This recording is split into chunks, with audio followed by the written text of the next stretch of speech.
gabi. Ang mga mass sponsors po natin ay Zone 2, Loyola Subdivision, care of Rosalie Villaran and Susan Lopez. Ang mamumuno po sa ating banal na pagdiriwang ay ang ating kura paroko, Reverendo Padre Joselito A. Santos. Tumayo na po at sumabay sa pambungad na awit.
Simulan natin ang ating banal na pagdiriwang sa ngalan ng Ama, ng Anak at ng Espiritu Santo. Amen. Ang pagpapala ng ating Panginoong Hesukristo, ang pag-ibig ng Diyos Ama, at ang pakikipagkaisa ng Espiritu Santo naway sumainyong lahat. At sumainyo rin. Mga kapatid, sinisimulan natin ngayon ang mga simbang gabi. Iniaalay natin sa mahal na Birheng Maria ang 9 na araw ng ating paghahanda para sa pagdating ng pinananabikang nating Mesiyas. Sa kabila ng ating masayang paghahanda para sa darating na Pasko, inaanyayahan tayong magpakumbaba at magbalik loob sa Diyos. Hari naway maging karapat-dapat ang ating mga puso na maging sabsaban ni Jesus. Taimtim nawa tayong manalangin at magbigay puri sa Ama na siyang nagbigay ng kanyang anak para sa ating kaligtasan. At upang tayo ay maging marapat gumanap sa banal na pagdiriwang, ihingi muna natin ang tawad sa Diyos ang ating mga nagawang kasalanan.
Kawaan tayo ng makapangyarihang Diyos, patawarin tayo sa ating mga kasalanan, at patnubayan tayo sa buhay na walang hanggan. Amen.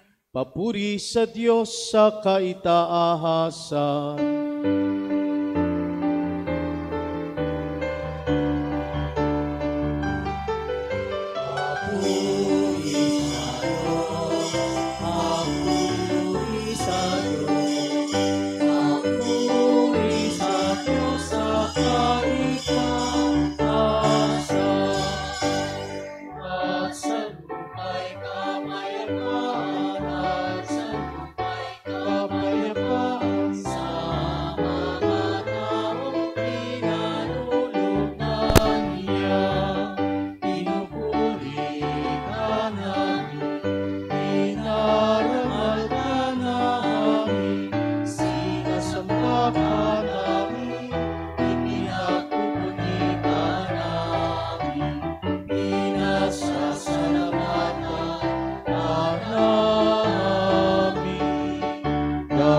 Sa dakila mong aking kapurihan, Panginoong Diyos, Hari ng langit, Diyos ang makapangyarihan sa lahat, Panginoong Jesucristo, bugtong na anak, Panginoong Cordero ng Diyos, anak ng Ama. Papuri sa Diyos, papuri sa Diyos, papuri sa Diyos sa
Manalangin tayo.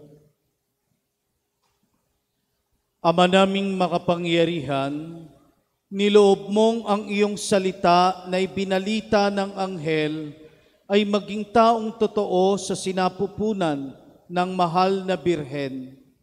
Ipagkaloob mong kaming sumasampalatayang siya'y ina ng Diyos ay matulungan niyang dumalangin sa iyo. Sa pamamagitan ni Hesukristo, kasama ng Espiritu Santo magpa sa walang hanggan. Amen. Sa pamamagitan ni Isaias, ipinapakita sa atin ng Diyos ang hantungan ng mga taong matuwid at tapat sa kanyang kalooban. Sila'y titipunin niya sa bahay dalanginan kasama ng lahat ng mga bansa. Pagbasa mula sa aklat ni Propeta Isaías. Ang sabi ng Panginoon sa kanyang bayan, ayon sa katarungan at laging matuwid ang inyong gagawin. Ang pagliligtas ko'y di na magluluwat, ito ay darating. Ito'y mahahayag sa inyong paningin. Mapalad ang taong gumagawa nito, ang anak ng taong ang tuntuni ito.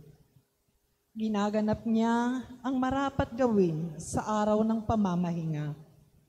Sa gawang masama, ang kanyang sarili iniiwas. Di dapat sabihin ng isang dayuhang nakipagkaisa sa bayan ng Diyos na siya'y hindi papayagan ng Panginoon na makisama sa pagsamba ng kanyang bayan. Ito naman ang sabi ng Panginoon sa mga dating dayuhan na ngayoy kabilang sa kanyang bayan.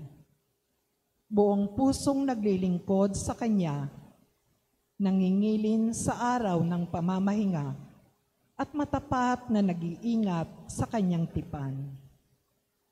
Dadalhin ko kayo sa Sion, sa aking banal na bundok. Ipadarama ko sa inyo ang kagalakan sa aking templo. Tatanggapin ko ang inyong mga handog, at ang templo ko'y tatawaging bahay dalanginan ng lahat ng bansa. Ipinangako pa ng Panginoon sa mga Israelitang ibinalik niya mula sa pagkatapon, na marami pa siyang isasama sa kanila para mapabilang sa kanyang bayan. Ang salita ng Diyos. Salamat sa Diyos.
Parangalan po natin ang mabuting balita ng ating Panginoon.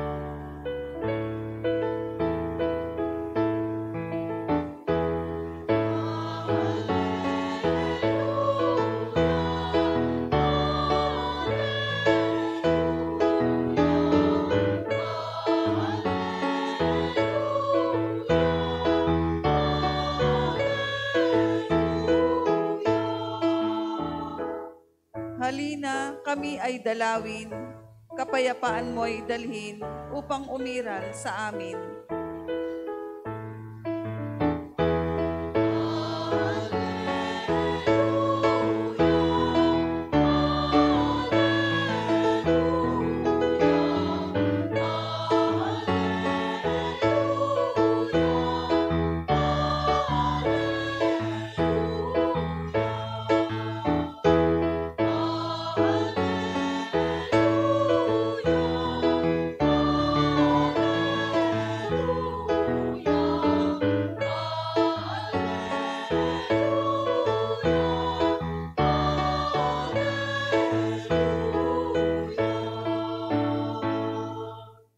Sumainyo ang Panginoon. At sumainyo rin. Ang mabuting balita ng Panginoon ayon kay San Juan. Papuri sa iyo, Panginoon.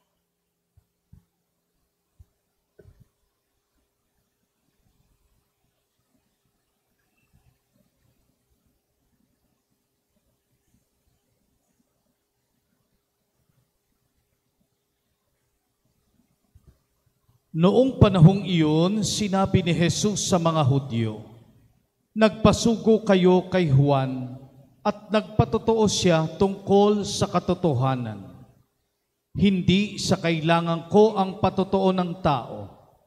Sinasabi ko lamang ito para maligtas kayo.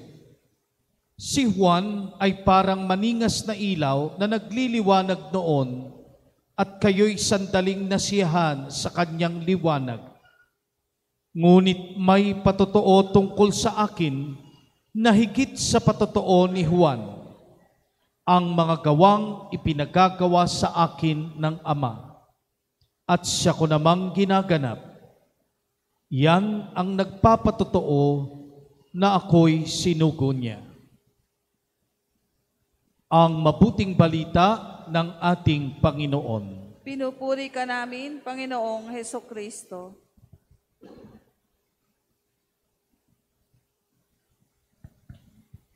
Isang mapagpala at magandang gabi po sa inyong lahat. Magandang gabi din po, Father.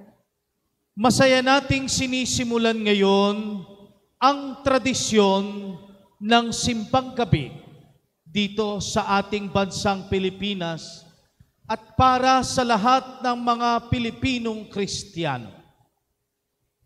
Ang simbang gabi noon ay tinatawag na Misa de Gallo, sapagkat ito'y siyam na pagmimisa alay sa karangalan ng mahal na Birhen bilang paghahanda sa pagtanggap sa Panginoong Hesus. At tinawag na Misa de Gallo dahil ang misa ay ginaganap sa madaling araw, sa mga oras ng unang pagtilaok ng tandang. Kung kaya't Misa de Gallo, ang kahulugay Misa ng Tandang. Pero sa paglipas ng panahon, sa paglaki o pagdami ng populasyon, hindi lamang po sa sentro ng isang bayan ginaganap ang misa. Dahil may iba't ibang mga parokya na sa iisang bayan. At gayon din, may mga kapilyang nasasakupan ang bawat parokya. Dahil alam din naman natin na hindi naman marami ang paring makapagmimisa, kinakailangang hatiin ang mga oras at panahon upang ang lahat ay makapagdiwang ng masayang pagsisimbang gabi. Kung kaya pinahintulutan din na ang ating Misa de Gallo ay maging anticipated or the night before that morning. At ito nga ay naging simbang gabi. Tulad na ng sinabi ko, ito'y misa sa karangalan ng mahal na ina, na siyang nagdalang tao ng 9 na buwan sa kanyang sinapupunan ng ating Panginoong Hesukristo. At sa 9 na buwan na yun, mula nang tanggapin ng mahal na birhen ang balita na siya'y magiging ina ng manunubos, nananabik ang puso ng mahal na birhen. At ito ring pananabik na ito ang siyang ipinapakita at nais ng ating inang simbahan na maramdaman ng bawat isang naghahanda sa pagdating ng Panginoon. Nasabi na po natin at napagnilayan nitong mga nakakaraang araw na ang kahulugan ng Adbyento ay pagdating. At nabanggit din natin na sa pagdating kailangang may naghihintay at naghahanda. Ano nga ba ang inihahanda natin sa ating buhay? At nasabi rin natin itong mga nakakarang araw, ang ating puso, ang siyang inihahanda natin upang maging karapat-dapat na maging sabsaban, na tatanggap at hihigaan ng Panginoon ngayong Paskong ito. Pero mga kapatid, marami ang siyang nagsasabi na sa panahon ng pagsisimbang gabi, ako ay may kahilingan. Kapag nabuo ko ito, alam kong ipagkakaloob sa akin ng Diyos. Ganon din ho ba ang nasa isipan at nasa puso ninyo? Bubuuin ko ang simbang gabi at sasabihin ko ang aking wish. Mga kapatid, ngayon, tayo ay binibigyan ng bagong paanyaya. Ang simbang gabi, maliban sa tinatawag na Misa de Gallo, ito rin po ay tinatawag na Misa Aguinaldo o ang misang paghahandog. Ngayon, siguro mas maganda kung hindi lamang tayo ang maghihintay ng handog mula sa Diyos. Ano kaya't bigyan natin ng pagkakataon na tayo rin ang maghahandog sa Panginoong Hesus. Tayo rin ang maghahandog sa Diyos sa mga araw na ito ng ating paghahanda. Ano ang ating iahandog sa unang gabi ng ating pagnonobena o ng simbang gabi? Sa unang pagbasa, malinaw na ipinahayag sa atin ng pagpapahayag ng Diyos ng kanyang nais, ng plano para sa lahat, na ang lahat ng mga anak ay titipunin sa templo. At ito ay sa bundok ng Sion, kung saan sa templong ito ay magaganap ang tunay na pagpupurit, pagpapasalamat sa Diyos. At hindi lamang ang mga Israelita, kung hindi tatawag pa siya ng iba pang mga anak upang mapabilang sa pamilya ng Diyos. At ito ay imahen ng tinatawag nating pangako ng kaligtasan. Pangako ng kaharian at hindi lang bahay dalanginan kung saan tayo'y sumasamba, kung hindi ang presensya ng Diyos sa kanyang bayan. Pangako na ibig ng Diyos na marating ng bawat isa sa atin. Pangako na kailangan nating panghawakan. Sa Ebanghelyo, narinig naman natin ang siyang pagsambit ng ating Panginoon sa naging gampanin ni Juan Bautista.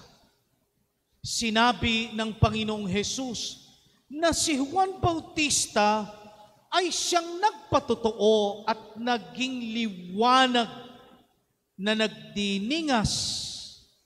nagliliwanag noon upang ipakilala ang Panginoong Hesus.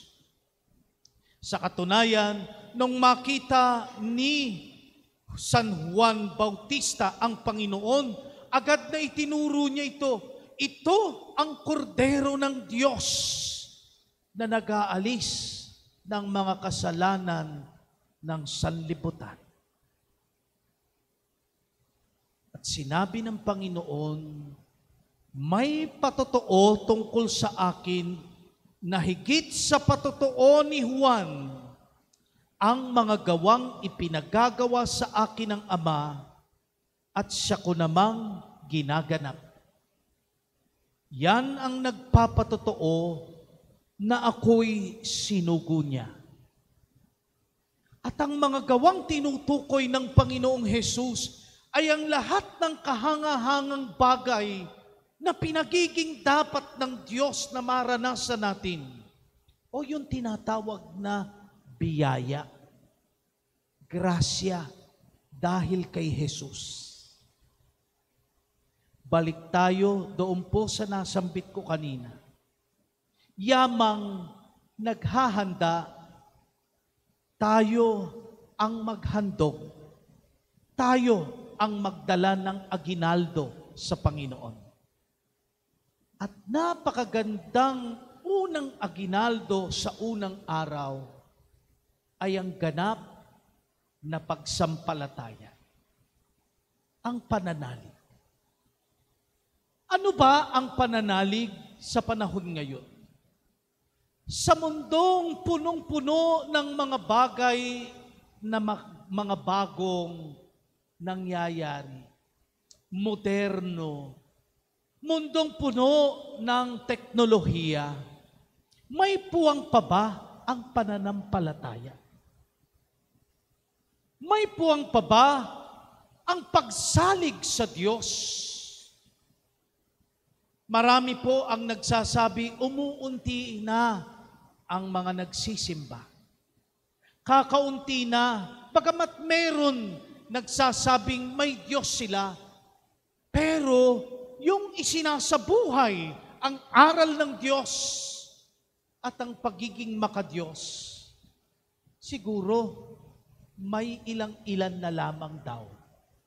Sinasabi kong daw, dahil ito'y ayon sa obserbasyon ng ilan. Mga kapatid, ang Diyos kailanman ay hindi magbabago sa Kanyang pangako.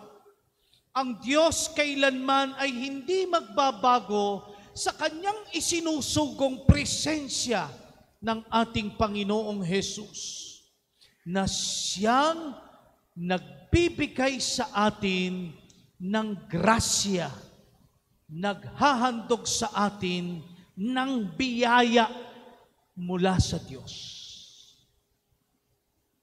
Handa ka bang ipagkaloob ang iyong pananampalataya? Ang pananampalataya ay ang positibong pagtugon sa lahat ng paanyaya ng Diyos. Ang pananampalataya ay ang pagsasabuhay ng tiwala sa Diyos.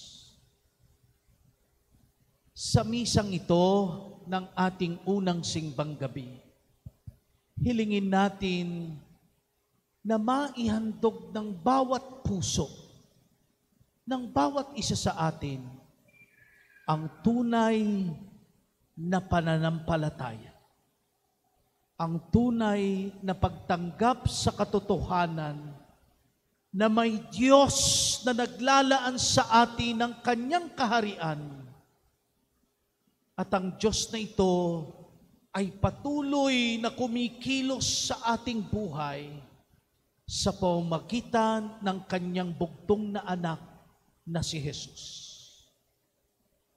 Kaya't ang ating samo, Panginoon, turuan mo akong ibigin ka ng lubos at maging ganap ang pananalig sa iyo. Amen.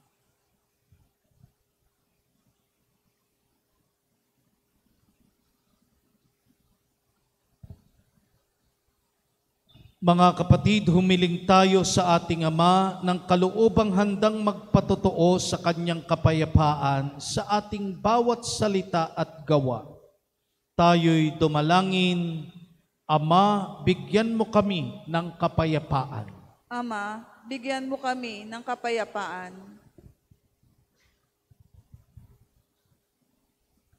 Para sa simbahan, gawin mong daluyan ang iyong kapayapaan, sina Francisco, mga obispo, pari, diakono, at mga laiko sa kanilang pagtutulad sa salita't gawa ng iyong anak. Manalangin tayo. Ama, bigyan mo kami ng kapayapaan.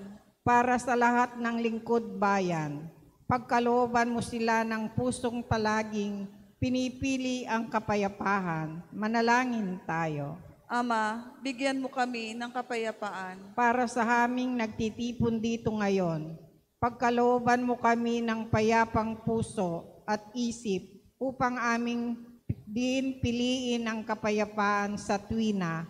Manalangin tayo. Ama, bigyan mo kami ng kapayapaan. Para sa mga mahal namin na mayapa na, pahimlayin mo sila sa iyong walang hanggang kapayapaan.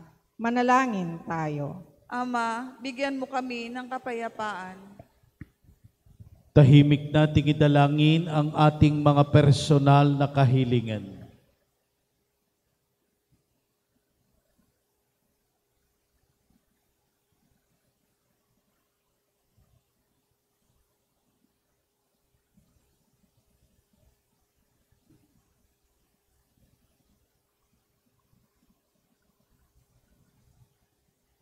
Diyos naming Ama, tulutan mo kami ng kapayapaan upang buong kalooban at diwa kaming magalak habang kami umaantabay sa pagdating ng aming tagapagligtas sa pamamagitan ni Kristong aming Panginoon. Amen.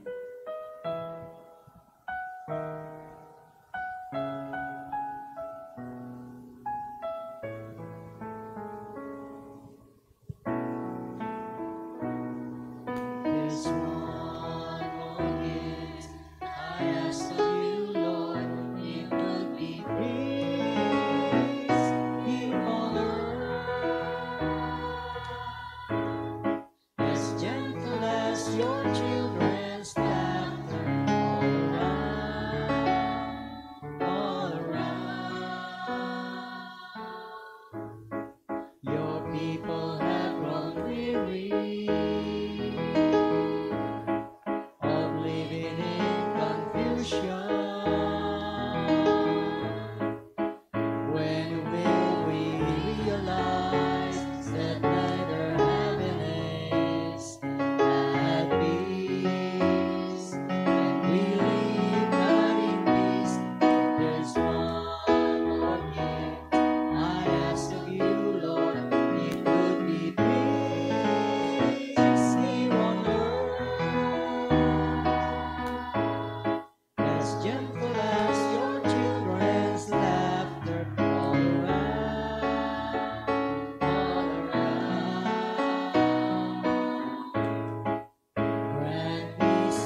Manalangin kayo mga kapatid upang itong ating paghahain ay kalugdan ng Diyos amang makapangyarihan. Tanggapin nawa ng Panginoon itong paghahain sa iyong mga kamay, sa kapurihan niya at karangalan, sa ating kapakinabangan at sa buong sambayanan niyang banal. Ama naming lumikha, ang mga alay naming nakahain sa iyong dambana ay pabanalin nawa ng paglukob ng banal na Espiritu na pumuspos sa sinapupunan ng mahal na Birheng Maria upang magdalang tao at magsilang sa iyong anak na siyang namamagitan magpasawalang hanggan. Amen. Sumainyo ang Panginoon. At sumayin niyo rin. Itaas sa Diyos ang inyong puso at diwa. Tinaas na namin sa Panginoon. Pasalamatan natin ang Panginoong ating Diyos. Marapat na siya ay pasalamatan. Ama naming makapangyarihan, tunay ngang marapat na ikaw ay aming pasalamatan sa pamamagitan ni Hesukristo na aming Panginoon. Ang pagsusugo mo sa Kanya ay ipinahayag ng lahat ng mga propeta. Ang pagsilang niya ay pinananabikan ng mahal na Birhen, Kanyang inang tunay, sa kapangyarihan ng Espiritong Banal. Ang pagdating niya'y inilahad ni San Juan Bautista sa kanyang pagbibinyag. Ngayong pinaghahandaan namin ang maligayang araw ng kanyang pagsilang, kami nananabig at nananalangin lubos na makaharap sa kanyang kadakilaan. Kaya kaisa ng mga anghel na nagsisiawit ng papuri sa iyo nang walang humpay sa kalangitan, kami nagbubunyi sa iyong kadakilaan.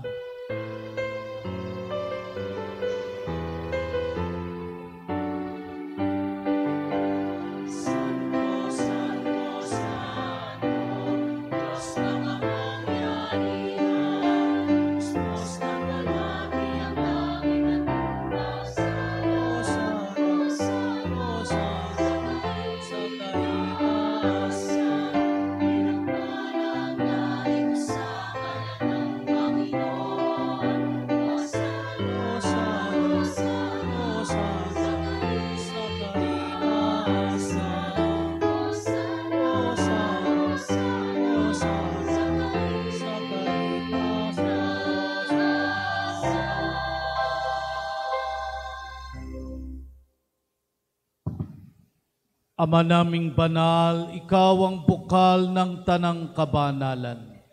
Kaya't sa pamamagitan ng iyong Espiritu, gawin mong banal ang mga kaloob na ito upang para sa amin maging katawan at dugo ng aming Panginoong Hesukristo. Bago niya pinagtiis ang kusang loob na maging handog, hinawakan niya ang tinapay, pinasalamatan kanya, pinaghati-hati niya iyon. Iniabot sa kanyang mga alagad at sinabi, "Tanggapin ninyong lahat ito at kanin. Ito ang aking katawan na ihahandog para sa inyo."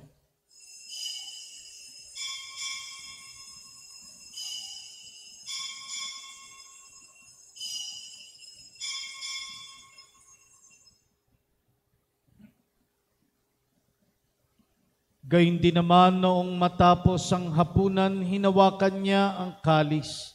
Muli kanyang pinasalamatan. Iniabot niya ang kalis sa kanyang mga alagad at sinabi, "Tanggapin ninyong lahat ito at inumin. Ito ang kalis ng aking dugo, ng bago at walang hanggang tipan. Ang aking dugo na ibubuhos para sa inyo at para sa lahat, sa ikapagpapatawad ng mga kasalanan. Gawin ninyo ito sa pag-alala sa akin."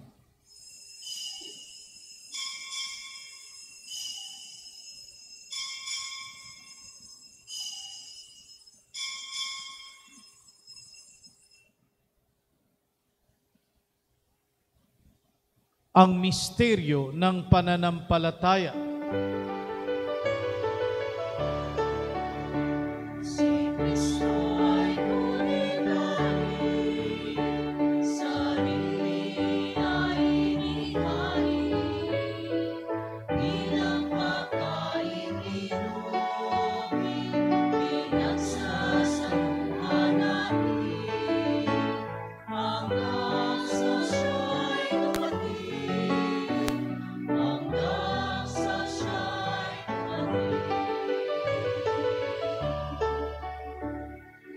Ama, ginagawa namin ngayon ang pag-alala sa pagkamatay at muling pagkabuhay ng iyong anak. Kaya tiniaalay namin sa iyo ang tinapay na nagbibigay buhay at ang kalis na nagkakaloob ng kaligtasan. Kami nagpapasalamat dahil kami iyong minarapat na tumayo sa harap mo para maglingkod sa iyo. Isinasamo namin kaming magsasalo-salo sa katawan at dugo ni Kristo ay mabuklod sa pagkakaisa sa pamamagitan ng Espiritu Santo. Ama, lingapin mo po ang iyong simbahang laganap sa buong daigdig. Puspusin mo po kami sa pag-ibig kay ni Francis na aming Santo Papa, ni Ruperto na aming Obispo, ni Noli ang katuwang niyang Obispo at ng Tanang Kaparian at kaming iyong mga anak na ngayon ay tinipon mo sa iyong banal na harapan. Alalahanin mo rin ang mga kapatid naming nahimlay nang may pag-asang sila'y muling mabubuhay, gayon din ang lahat ng mga pumanaw. Kaawaan mo po sila't patuloyin sa iyong kaliwanagan. Kaawaan mo't paging dapating kaming lahat na makasalo sa iyong buhay na walang wakas.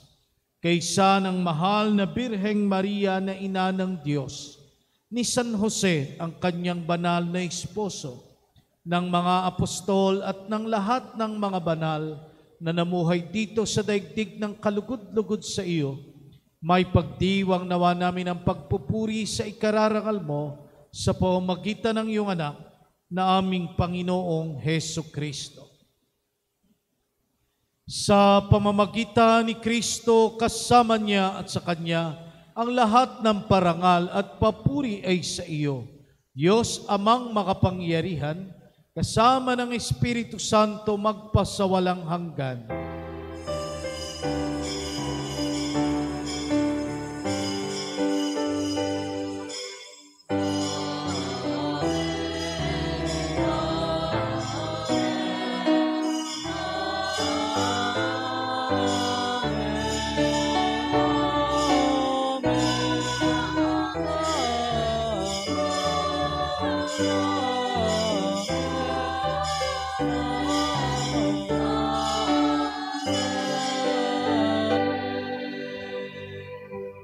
Tinipod tayo bilang mga anak ng nag-iisang Ama, dumulog tayo sa Kanya sa panalangin itinuro ng Panginoon.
Hinihiling namin kami iadya sa lahat ng masama, pagkalooban ng kapayapaan araw-araw, iligtas sa kasalanan at ilayo sa lahat ng kapahamakan, samantalang aming pinananabikan ang dakilang araw ng pagpapahayag ng tagapagligtas naming si Heso Kristo.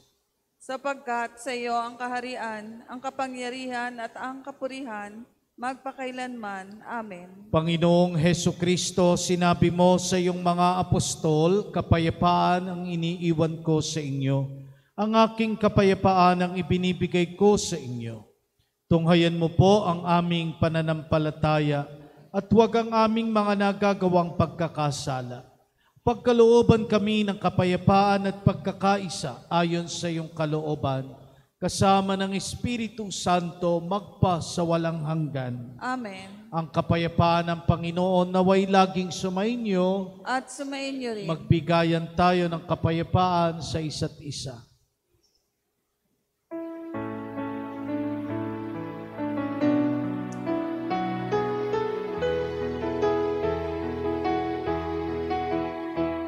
Kordero ng Diyos na nag-aalis ng mga kasalanan ng sanlibutan, maawa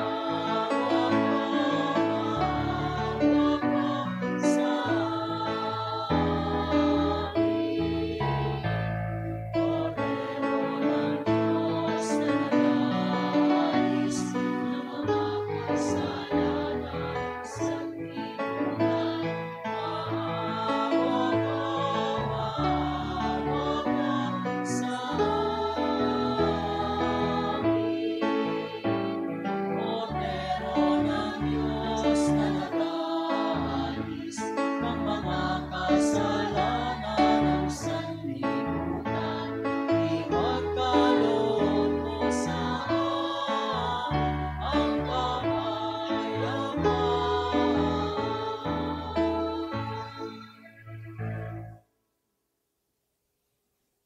Ito ang kordero ng Diyos. Ito siyang nag-aalis at nagpapatawad ng ating mga kasalanan. Mapapalad ang inaanyayahan sa kanyang piging. Panginoon, hindi ako karapat-dapat na magpatuloy sa iyo, ngunit sa isang salita mo lamang ay gagaling na ako. Pagsanggalang nawa tayo ng katawan ni Kristo hanggang sa buhay na walang hanggan. Amen.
Manalangin tayo. Ama naming mapagmahal, sa aming pagsasalo sa banal na hain, lagi nawa naming madama ang iyong kagandahang loob upang kami magkamit ng kaligtasan, pakundangan sa pagkakatawang tao ng iyong anak. Ngayong aming ginugunita ang kanyang ina sa pamamagitan din ni Hesukristo, kasama ng Espiritu Santo, magpa sa walang hanggan. Amen. Nagpapasalamat po tayo sa mga sponsors sa atin pong unang simbang gabi, ang Zone 2, ang mga taga-Loyola Subdivision. Maraming salamat po sa inyo sa pangunguna ni Sister Rosalie at Sister Susan. Maraming salamat po.